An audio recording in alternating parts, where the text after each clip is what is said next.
bathroom. Say hello to my friends. 1975 was the year I first managed to collect together $50 and buy an original pair of Levi Strauss jeans. Following the vagaries of fashion, naturally, I covered them with toilet cleaner and then jumped in a bath to make them shrink to fit. It was a good year. That was the year also that I first saw our featured band today, Pink Floyd, live at Knebworth. Probably one of the greatest rock concerts ever. But more of that later. 7.5 hours exactly. These jeans should now be perfect. All I have to do is find my 70s tie-and-dye t-shirt. I'm sure it'll still fit. What do you guys think? Reckon we're on?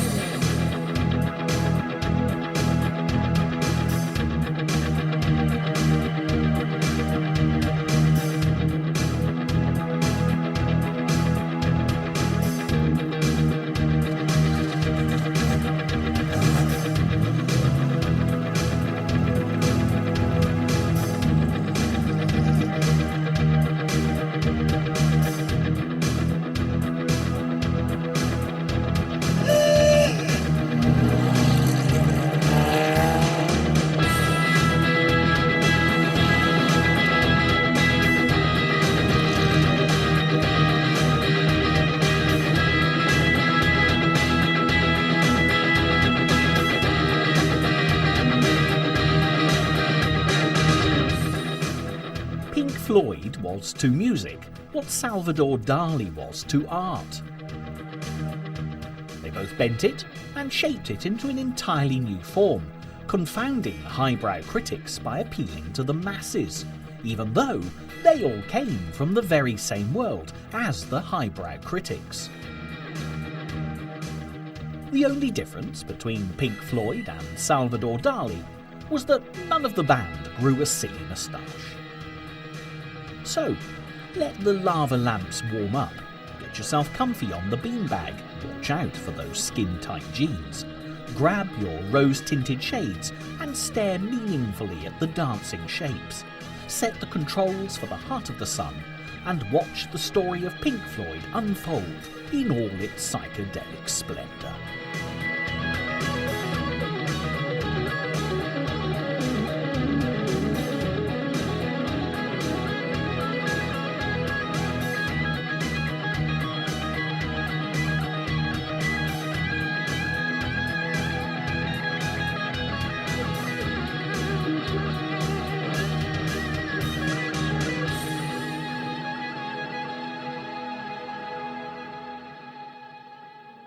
Cambridge, England, is a town dominated by its famous university, a city awash with visual splendour and a rich history.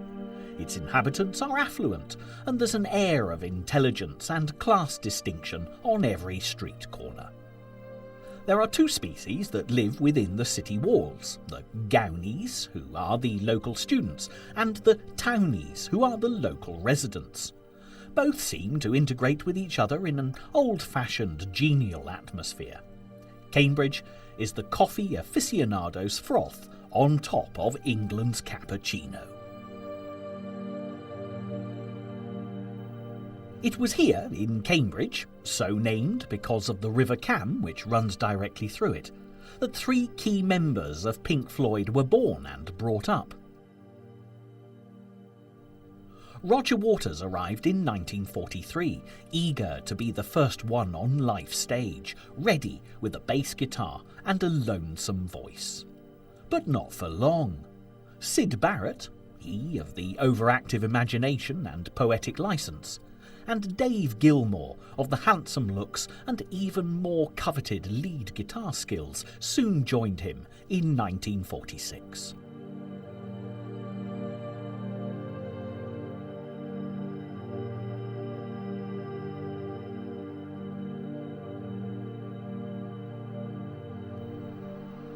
Meanwhile, in 1945, two more members waited in the not-too-distant wings of London to join the party. Nick Mason drummed himself out in Birmingham, son of a very affluent family who lived in a sprawling mansion on Downshire Hill, Hampstead. He wasn't so much born with a silver spoon in his mouth as the whole cutlery service.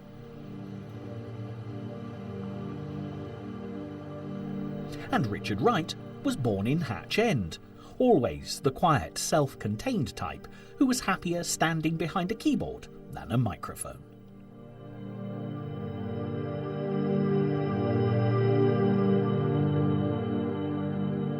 None of them had a difficult childhood or poverty-stricken background that spurred them on to later success. In fact, Pink Floyd's seemingly laid-back attitude, their soft music and heavenly vocals, perhaps came from the fact that they didn't yearn to break out of suburbia, unlike many contemporaries who rose from troubled roots to become working-class heroes.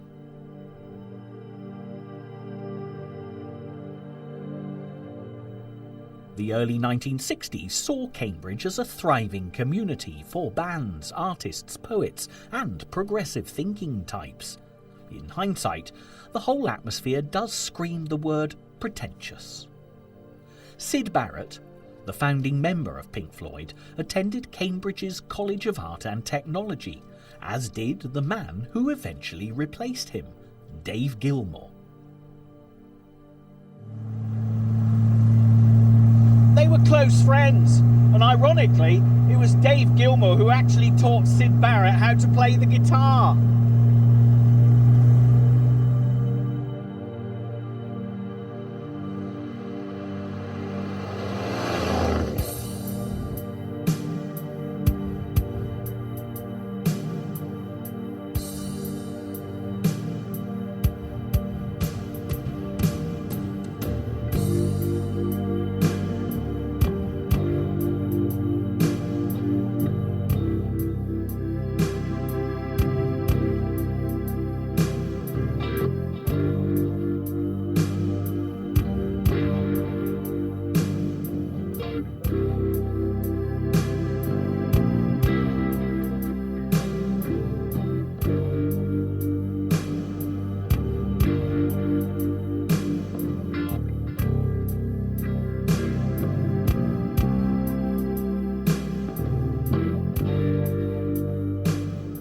Meanwhile, at Regent Street Polytechnic, London, England, Roger Waters formed a band called Sigma 6 with a lineup that included Nick Mason and Richard Wright. They soon changed their name to the Screaming Abdabs, which sounds like the sort of mental illness that Syd Barrett later succumbed to. Syd Barrett and Roger Waters knew each other from their days at Cambridge County High School for Boys, where they formed a friendship because they both lost their fathers at a very early age, and it wasn't too long before Syd Barrett was drafted into the Screaming Abdabs.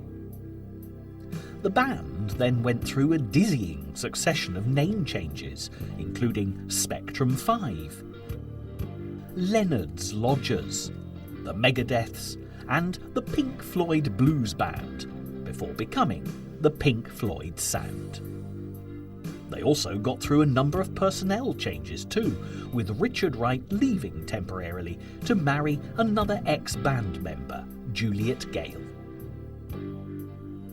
It was Syd who'd chosen their new name, and although it sounded like something he came up with during an LSD-induced trance, it actually came from his record collection.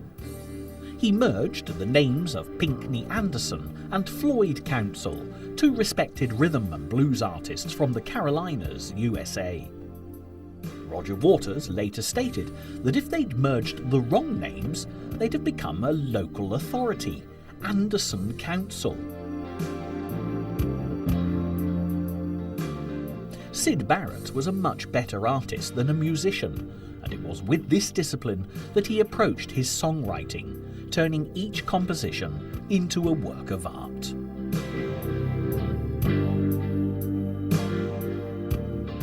As the Pink Floyd sound emerged, Dave Gilmour was having more success with a conventional covers band called Joker's Wild, which had already attracted interest from record companies and had a serious fan following.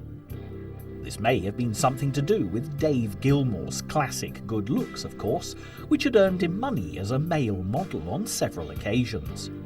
He was the pop idol of his day, without having to endure the taunts of horribly opinionated judges. Both bands would often alternate as opening acts for each other in Cambridge and in London, with the notable exception of a large private party in Great Shelford, Cambridgeshire, where both of them had the opening act of a little-known and not well-received folk artist called Paul Simon. History doesn't recall whether it was Syd Barrett who advised him to get a taller partner with taller hair so they could make music with more art involved. But it was certainly a move that proved to be a bridge over troubled water.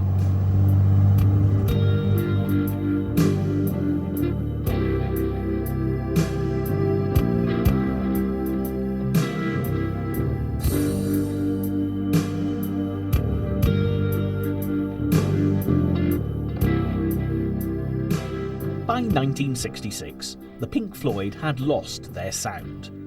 That's not to say they were now a band that played in silence. They just got rid of the word sound from their name and became quite simply the Pink Floyd. Using this name, they became very well known due to a series of gigs called Giant Mystery Happening.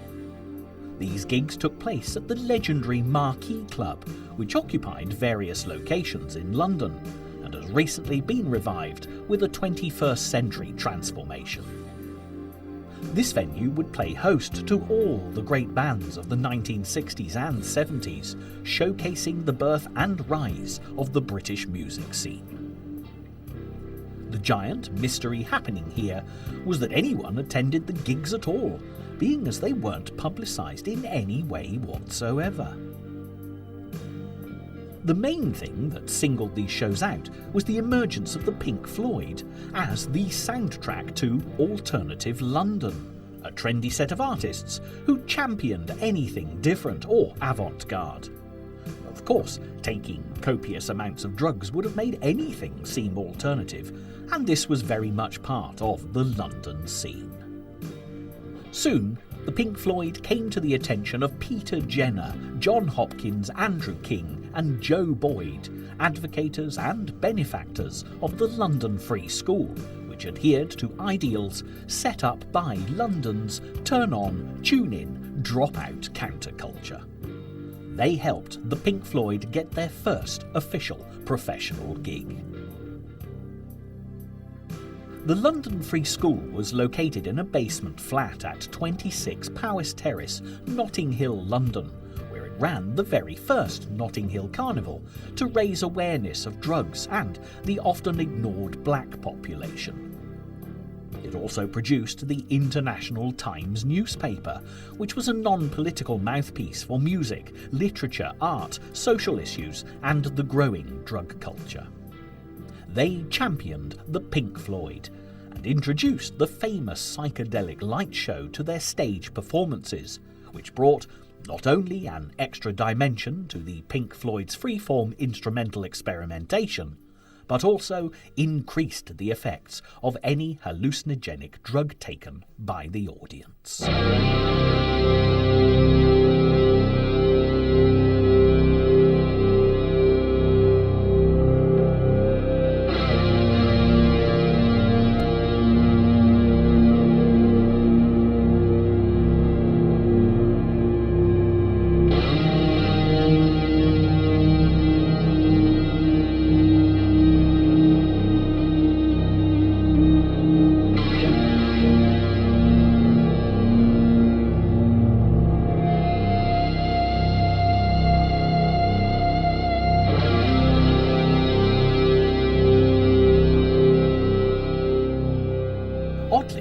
None of the band condoned this at the time, as they were typical middle-class boys who were not personally involved in such practices. And it wasn't until later that Syd Barrett became hooked on stimulants that, sadly, exacerbated a fragile mental state to the point of meltdown. Because of the hype and the buzz surrounding the Pink Floyd in and amongst the London scene, record companies fell over themselves to sign them. Columbia, a subsidiary record label of the mighty EMI, offered the most creative freedom for the band, and they soon signed for them. Sidney Arthur Beecher Stevens was the man who got their signatures. He was the same man who turned down the Beatles a couple of years earlier, and he wasn't about to make the same mistake twice.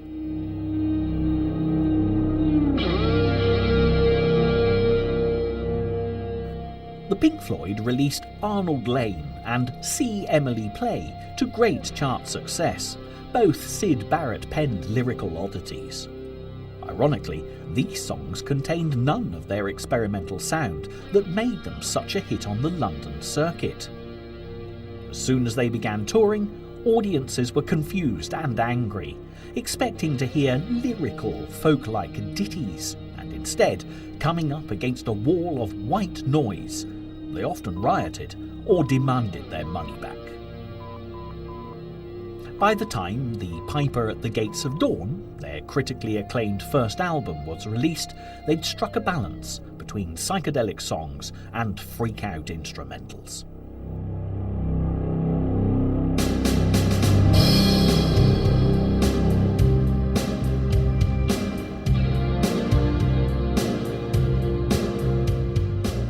It lost them some of their core London audience, who saw it as selling out, but it gained them a much wider following outside of London.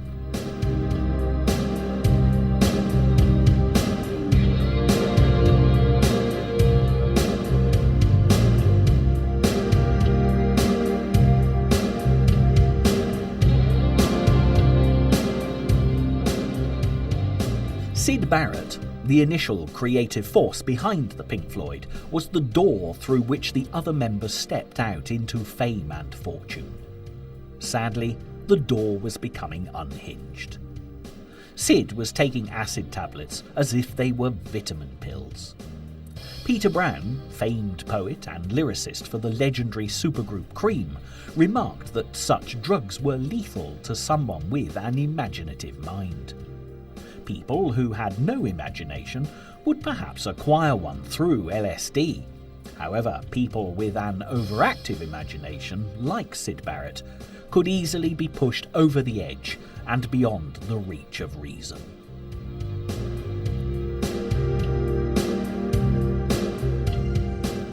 It all came to a head in 1968 during a tour with Jimi Hendrix, The Move and Amon Corner. The Pink Floyd were allotted a 17-minute set, which required them to play their short, snappy chart hits. Syd, who believed music was, like art, a form of expression and emotion, just couldn't handle the mundane, repetitive nature of playing the same thing every night. It was at this time that his old school friend Dave Gilmour was invited to deputise for him by the rest of the band. By the end of the tour, Syd had taken to standing on stage and doing virtually nothing, often just staring out at the audience. It was decided that he'd be better off staying away from live performances and just writing, in much the same way as the similarly disturbed Brian Wilson had done with the Beach Boys. When Dave Gilmour joined, he didn't recognise the Syd Barrett he used to know at all. The psychedelic lights were on, but there was definitely nobody at home.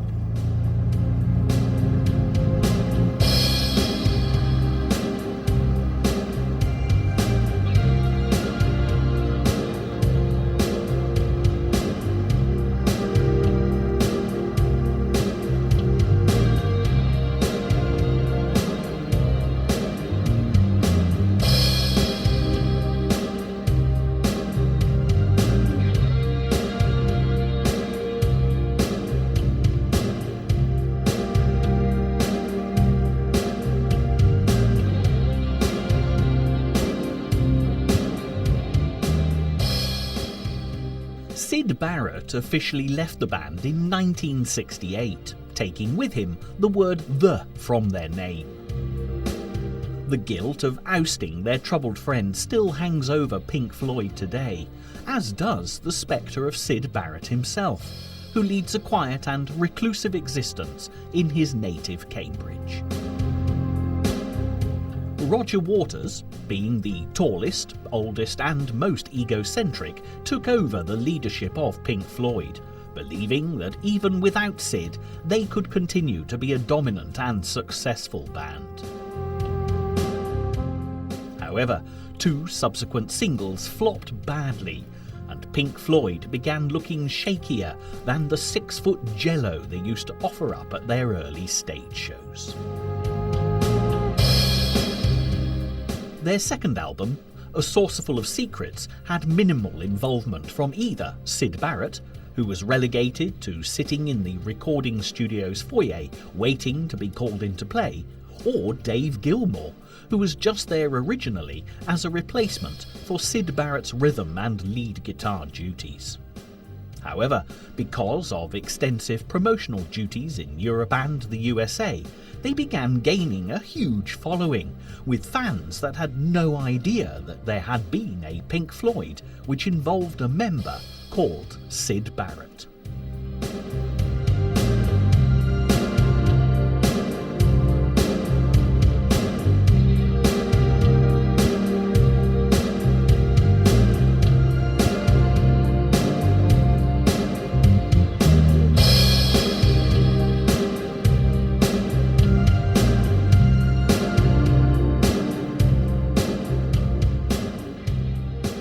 Syd Barrett gained a cult following that still exists to this day, including a Syd Barrett Appreciation Society.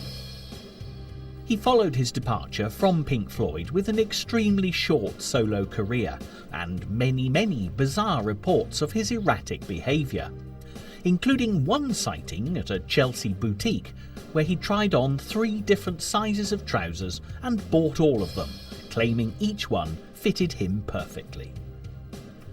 Many artists as diverse as David Bowie, Robin Hitchcock and R.E.M. cite him as an influence, and all have recorded his compositions.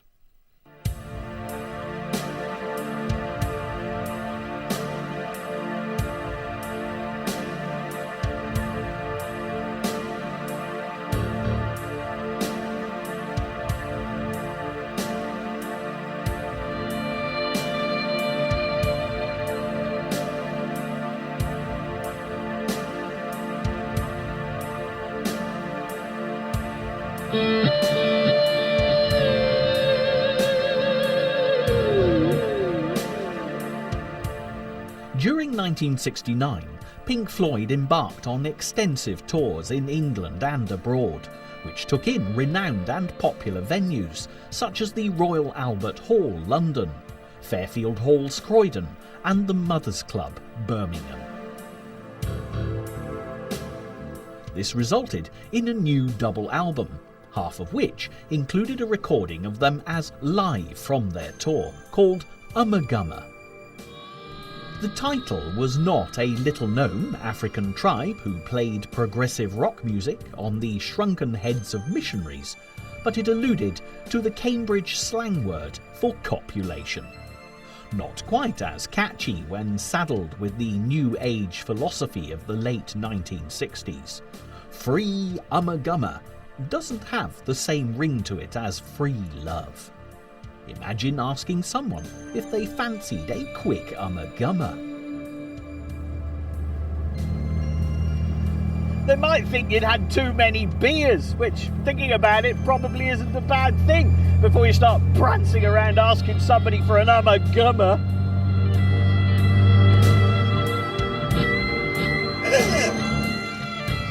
Pink Floyd were now also being asked to score soundtracks for French and English films. In one very popular coup, they were asked to score the soundtrack to the live televised event of the Apollo 11 moon landings, which gained them massive exposure. Nobody could see them, playing their instruments in spacesuits on the moon's surface as Neil Armstrong made his giant leap for mankind. But everyone could hear them, which was just as important for Pink Floyd as it was for Neil Armstrong.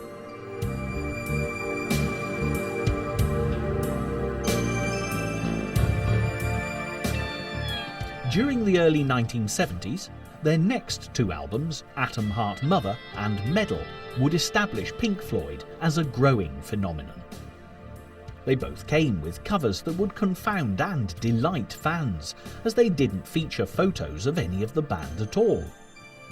Atom Heart Mother came with a photo of a cow stood in a field, whereas Medal featured a close-up photograph of a human ear submerged in water. Both were in keeping with their already established sense of the absurd. From then on, the covers of Pink Floyd albums would be the work of Storm Thorgerson and his artistic company, Hypnosis. My first photographic studio was one vacated by Storm in the famous Tin Pan Alley of London, otherwise called Denmark Street. Medal boasted two instant classics that would become live stalwarts played at every Pink Floyd concert. One was called Echoes, which started out as a 20-minute piece composed by Pink Floyd as a whole album, before being whittled down to the aforementioned song. The other, called One of These Days, came from a reworking of the title theme tune to the very popular BBC science fiction programme, Doctor Who. Science fiction is a big part of Pink Floyd's makeup, and the band were all big fans of this iconic show. The Doctor Who theme tune is also used to end the live performances of Orbital, a band similar in their approach to music and lighting shows, who were tagged as the new Pink Floyd when they first burst onto the music scene in the 1990s.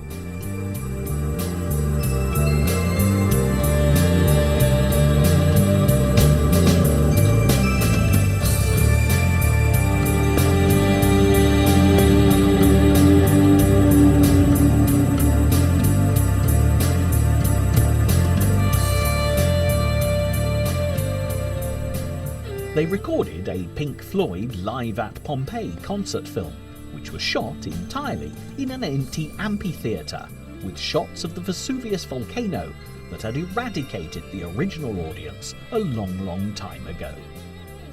Originally commissioned for European television, the art house feel made it an instant success at the world-famous Edinburgh Festival in Scotland.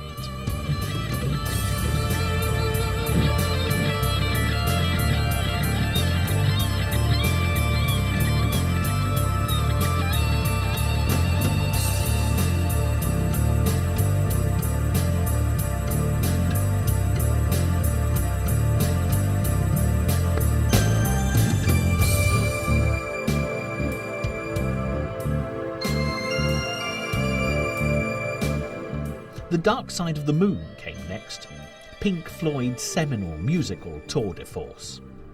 It was an album alluding to madness, and therefore alluding to the constant pressure of the business they were in, which, in turn, alluded to the pressures of constant touring, writing and creating, which centred itself on the ghost of Syd Barrett.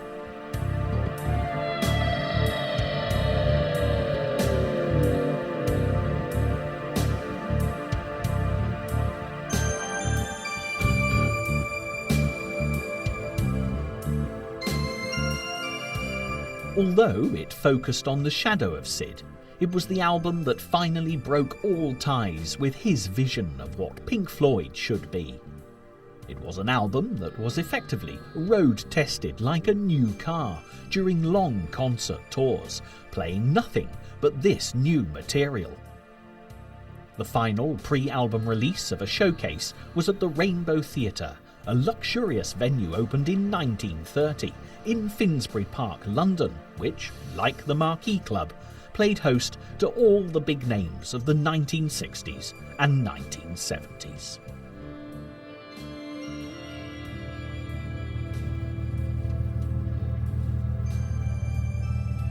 On a completely useless note, Finsbury Park, said backwards, is crappy rub sniff. Thought you might like to know that. I'm off now to a very special location, Knebworth.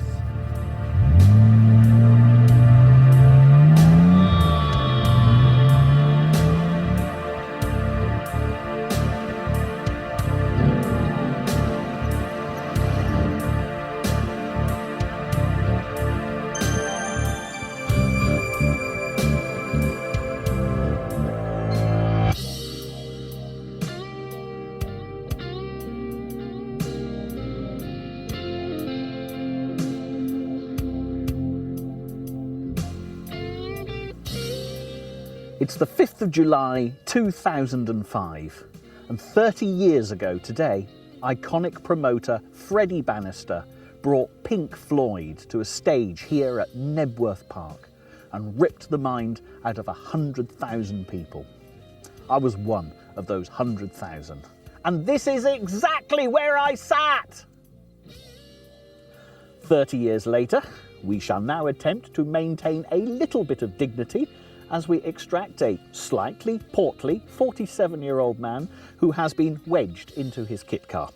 And then I'll have a go at describing exactly what it was like here all those years ago. Right then, buttocks first.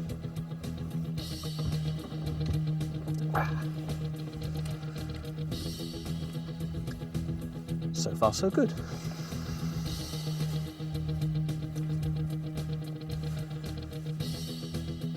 Stage.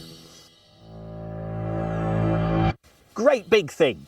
60 odd yards. Bands, roadies, engineers, all that stuff. Racks and stacks of everything. Lights all over the place. Smoke, fireworks, bits and pieces. I'm probably standing where Dave Gilmour did. Up there was a 50-foot pole. It might have been more, I have no idea. It was a great big pole and I don't even know what it was for at the time.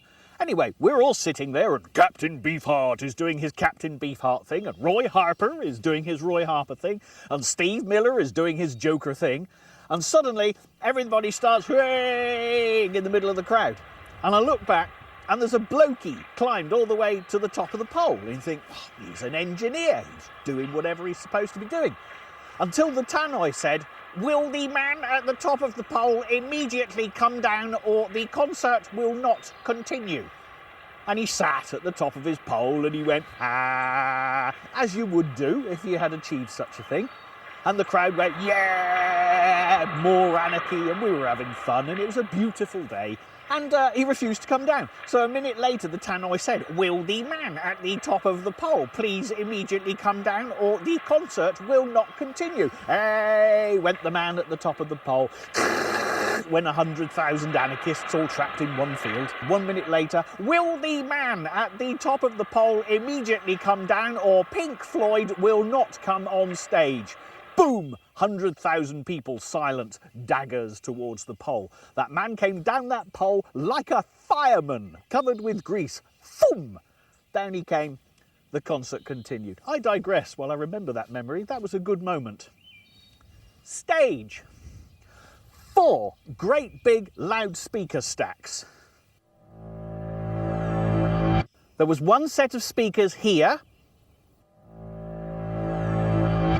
and another set over here. The third one was here. And there was a fourth one right here. Pink Floyd started the set with the opening track of the new Wish You Were Here album. The one that goes ooh for about 2.5 minutes, making it, I think, the longest opening single note by a rock band in history. With the exception of when I got my little finger caught between 2 keys in my Korg M1 in 1987. But that's a different story. When the ooh had gone on for 2.5 minutes, the 4 speakers went bong, bong, bong, bong.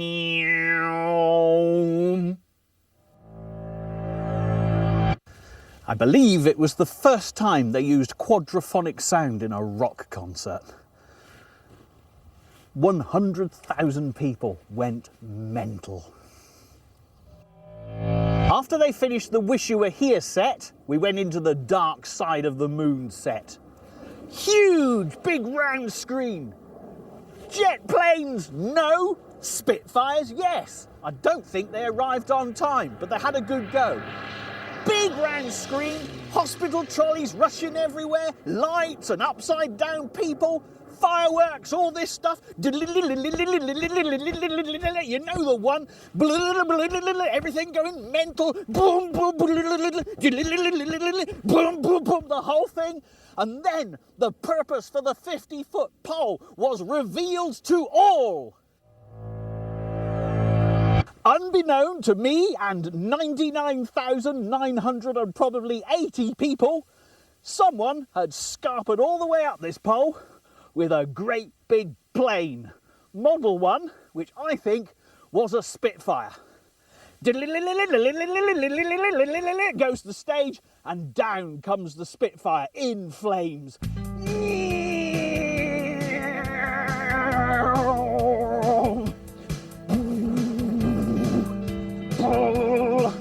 We start to see it.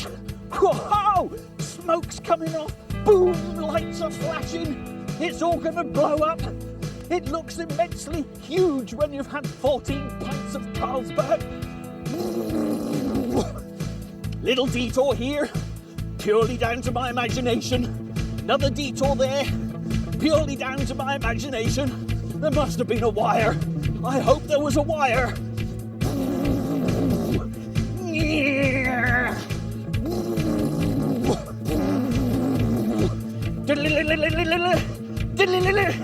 Yes, we're gonna make it. And kaboom! Boom, bang, fireworks. Boing! Ta-da! Boom, boom, boom. The gong, bang! The big screen, whoosh! Bang! Wallop! We went mental. The evening drifted into a beautiful, starlit, wind-free, warm night. The lighting took over, and so did the music. 100,000 people here were absolutely in awe and at complete peace with their surroundings. It was unforgettable, and for me, it must be one of the top 10 memories in an extremely busy life. I didn't know what they would do for an encore. Didn't even think about it. It was too busy, hoo, hoo, hoo, in a way, as you do. And the crowd went silent, and the stage went silent. And then they played one single note.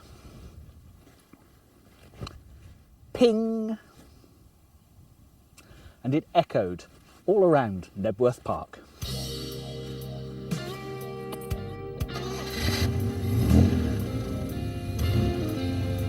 Ping!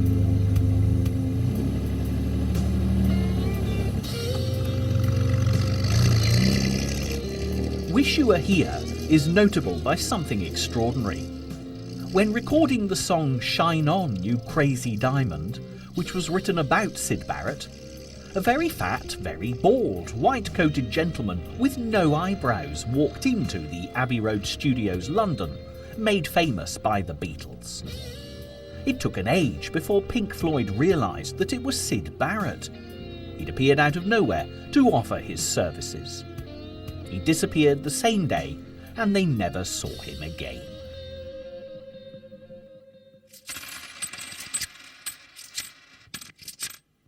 Tensions within the band were becoming increasingly fraught due to the divide between all four musicians.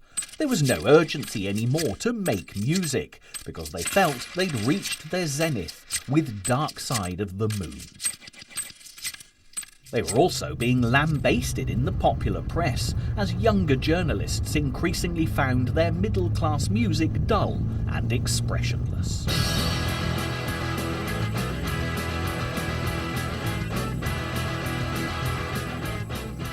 The British punk invasion had arrived, with garage bands more concerned with putting their aggression and dissatisfaction on albums than with the ability to actually play their instruments.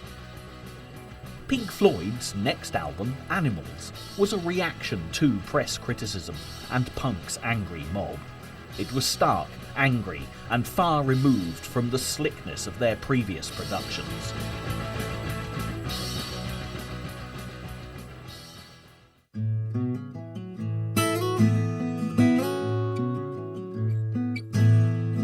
It's also famous for the front cover, which showed an inflatable pig floating through the four chimneys of Battersea Power Station, Queenstown Road, London. The station was built in the 1930s, designed by Sir Giles Gilbert Scott as the biggest brick building in Europe, and was once the symbol of modernity and progression, but now stands derelict and forlorn. A specially imported 40-foot inflatable pig broke free from the tether during the morning shoot and floated away majestically over the London skyline. Local air traffic control had to warn pilots of a flying pig in the vicinity. By mid-afternoon, it was seen at 18,000 feet over Chatham, Kent. It finally landed in a farmer's field in Chilham, near Canterbury, with quite a tale to tell the other pigs.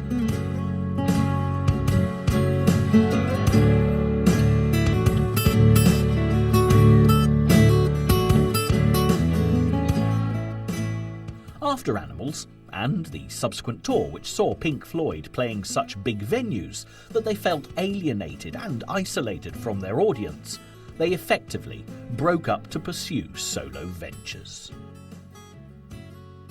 Because of their massive income from record sales and concert tours, Pink Floyd had deposited their money with investment brokers Norton Warburg to try and reduce their tax liability. As a company, Norton Warburg were as watertight as the Titanic and managed to lose over £2.5 million, that was $4 million, of Pink Floyd's money, leaving itself £800,000 to pay off all debtors, of whom Pink Floyd was just one. To put it bluntly, Pink Floyd were faced with bankruptcy and a huge tax bill. So, Roger Waters reconvened the band with two ideas for a concept album. They chose the one called The Wall. From the very beginning, they hoped this project would evolve into three things: a tour which would be more of a theatre show than a pop concert, an album that would surpass all that had gone before it, and a film that would carry important moral messages and social debates. The ideas behind The Wall were all semi-autobiographical. The central character of Pink Floyd was a lead singer in a band, and it often depicted real events in Roger Waters' turbulent life, ranging from the death of the father he never knew in the Second World War to the teachers that had bullied him in his early life. Each time something bad happened, another brick would be built in the wall around him. The eventual descent into madness and megalomania were partly drawn from Syd Barrett's unhappy demise into reclusive mental illness, and partly drawn from Roger Waters' own rampant ego and controlling nature.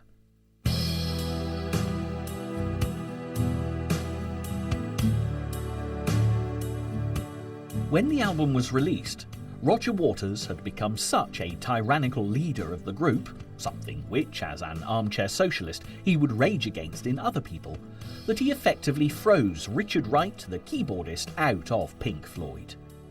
He gave him no credit on the album and kept him on salary as long as he promised to stay away from the studio and the stadiums. In hindsight, this seems like a good decision for him, as the expensive tour spiralled in costs to the extent that the rest of the band were having to take no salary at all, whilst Richard was sitting in his holiday home on a Greek island, raking in the cash.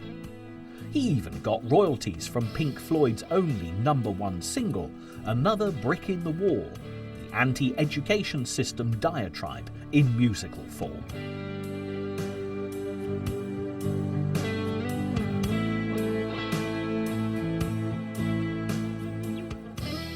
With the album and the tour completed, the film was the final thing to appear. Directed by Alan Parker, with animations by Gerald Scarfe, and with the lead role taken by ex-punk Bob Geldof, it was a harrowing account of one man's descent into madness. Not long afterwards, Roger Waters released a Pink Floyd album with little or no involvement by Dave Gilmour on lead guitar or Nick Mason on drums. It was entitled The Final Cut and is generally regarded as the worst Pink Floyd album ever, due to Roger Waters seeing his bandmates as nothing more than hired hands rather than creative partners. Soon afterwards, Roger Waters issued a statement to EMI and CBS Records, the UK and USA record labels that had Pink Floyd on their books, to say that Pink Floyd was no more. It was, in his words, a spent force. He never expected anybody to disagree. He then embarked on a fruitless solo career that, even if it was critically lauded, was commercially appalling. In 1986, 20 years after the band first entered a recording studio, Roger Waters instigated high court proceedings when he learned that Dave Gilmour and Nick Mason were starting a new Pink Floyd project. He claimed that since he'd written the bulk of their material over the years, he was entitled to prevent any commercial exploitation of the name Pink Floyd.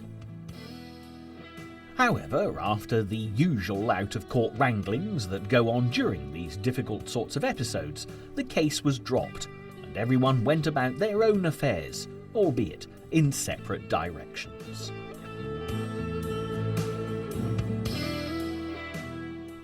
Dave Gilmour and Nick Mason released the new Pink Floyd album entitled A Momentary Lapse of Reason in 1987. For legal reasons, Richard Wright jumped back on board only as a salaried member of the band.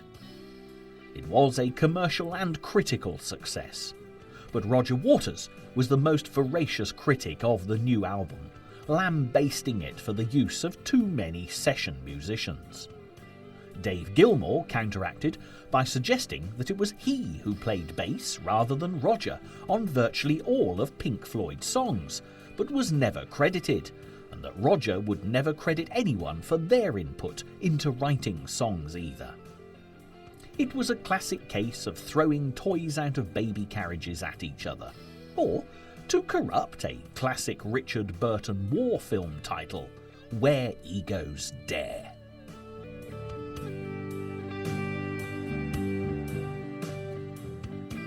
In order to make the reformation of Pink Floyd complete, the band recreated the immense stage shows that they'd become famous for and took it all back out on a worldwide tour. The box office success eclipsed anything that had gone before it and relegated the Roger Waters solo tour, which he'd decided to attempt at the same time, to a mere footnote in history. The comeback tour finished up at Knebworth Park, north of London, in September 1990. There had been 200 shows, 5 million fans, and £60 million worth of takings, not including merchandise. In the same year as the Pink Floyd tour finished, Roger Waters led an all-star cast of musicians and actors in a live performance of The Wall in Germany, featuring Joni Mitchell, Sinead O'Connor, Van Morrison, The Band, Tim Curry, Albert Finney, and Marianne Faithfull. The venue was Potsdamer Platz, right on the site where the no man's land had been situated between the Berlin Wall, dividing East and West Germany. The knocking down of the wall provided the perfect benefit concert performance for The Wall, which Roger Waters had vowed never to again perform.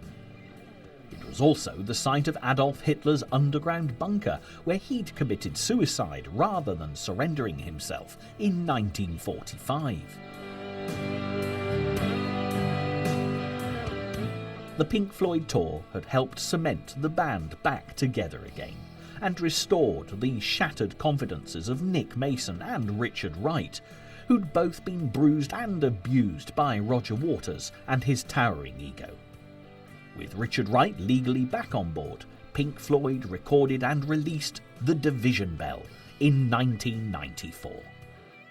Incidentally, The title was suggested by the late great science fiction writer and would-be guitarist Douglas Adams of the Hitchhiker's Guide to the Galaxy fame, in exchange for a £5,000 donation to the Environmental Investigation Agency. It is, in fact, the name of the bell in the House of Commons that summons members of England's Parliament to vote on any given issue. However, there was no question posed about the production values of the division bell. It was a return to classic Pink Floyd form, and more importantly, one of the most successful in the band's 30-year history.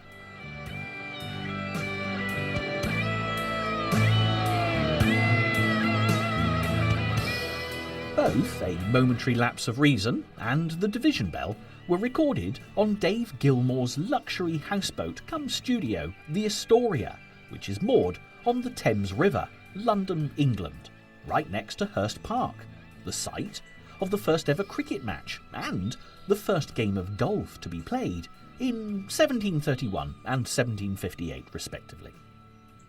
The houseboat was built in 1913 for the theatrical impresario Fred Carno, the man who took his troupe of acrobats and comedians to America and introduced the world to Charlie Chaplin and Stan Laurel.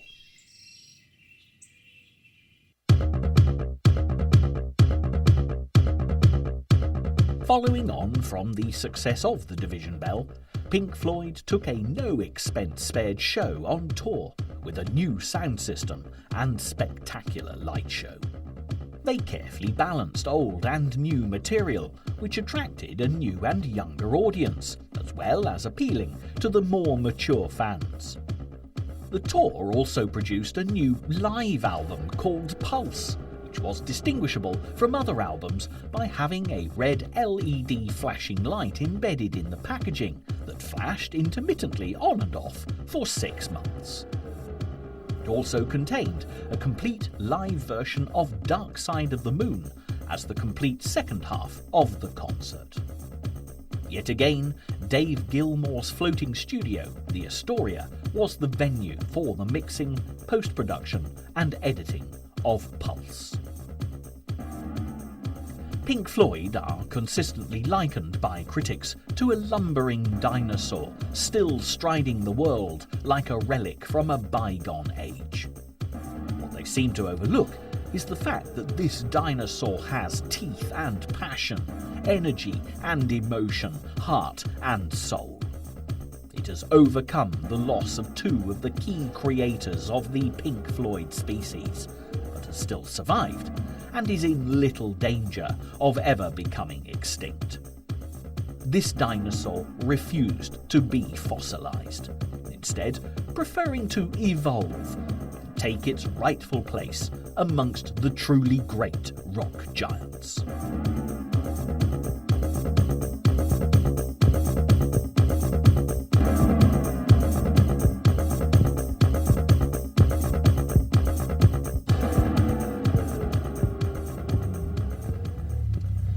There's a footnote to this tale. As a result of Bob Geldof's cry to the people through Live 8, Pink Floyd put aside 20 years of differences, and Messrs. Wright, Waters, Gilmour and Mason recreated some dinosaur DNA and rocked again at Hyde Park for the very last time. Or was it?